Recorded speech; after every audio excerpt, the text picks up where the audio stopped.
So welcome to a thought and a Farbrengen on the Sichos, Matos, and the other Sicha, Sicha Gimel, Chelek Gimel, which is Menachem Av, and connecting it with Matos Masay.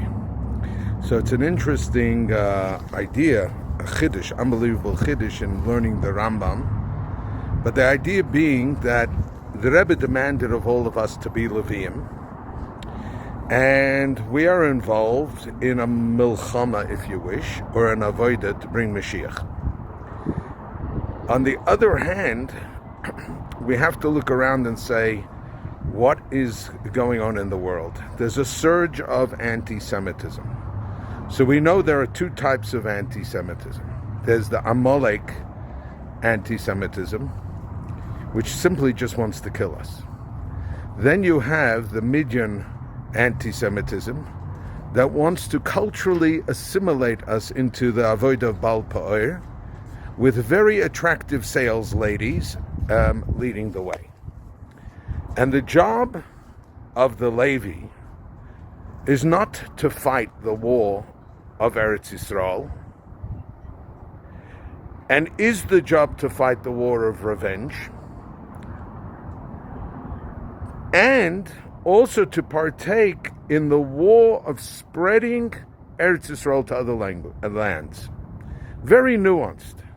And if we take a look at it, we can understand, in my humble opinion, a unique response that Chabad has in how to deal with today's issues, where some people want to fight anti-Semitism, some people want to support Israel, and Lubavitch comes in and seemingly is doing half a dozen of one and half a dozen of the other, but we're really doing something completely different. What we are doing is the avodah of the Levi, the avodah of the Avos Yisrael. We are doing the avodah of living joyfully Jewish.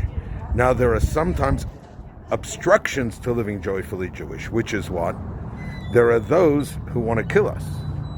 And there are those who want to make the life of the Jews bad. Our response is that we continue living joyfully and overcome any obstruction to it.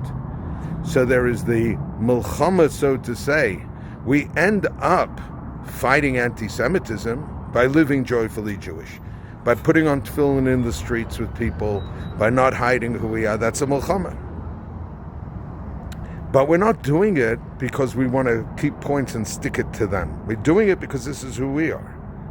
Why didn't the Leviim take any, why aren't they involved in the kibush and Chelek because it's already done? Now I want to add a buchsfara over here, which for those who don't speak Yiddish, it's called a burp. My burp is as follows.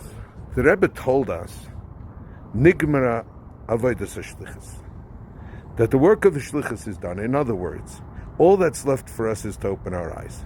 Meaning, why is it that young shluchim today are successful in ways that older shluchim who karo v'shana v'shimish talmidei chachamim didn't merit to see such a thing?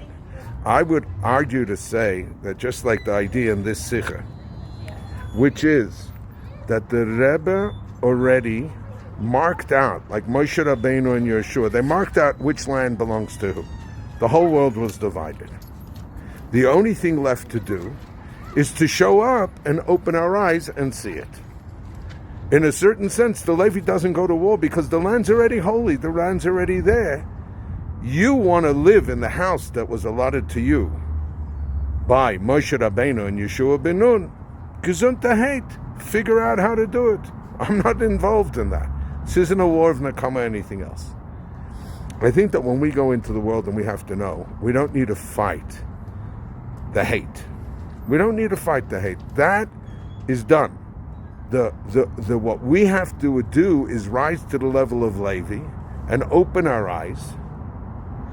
And when we open our eyes, we see an angle no one else sees. That's what opening eyes is all about. And my friends, let's be zocheh that we should be able to be menachem of, and the of should be menachem us, because ultimately As comfortable as our air-conditioned, padded stool is that we have prepared for Tisha B'Av, there's still a galus. And we need to fight that fight to restore the Shekhinah here on earth. L'chaim v'levracha.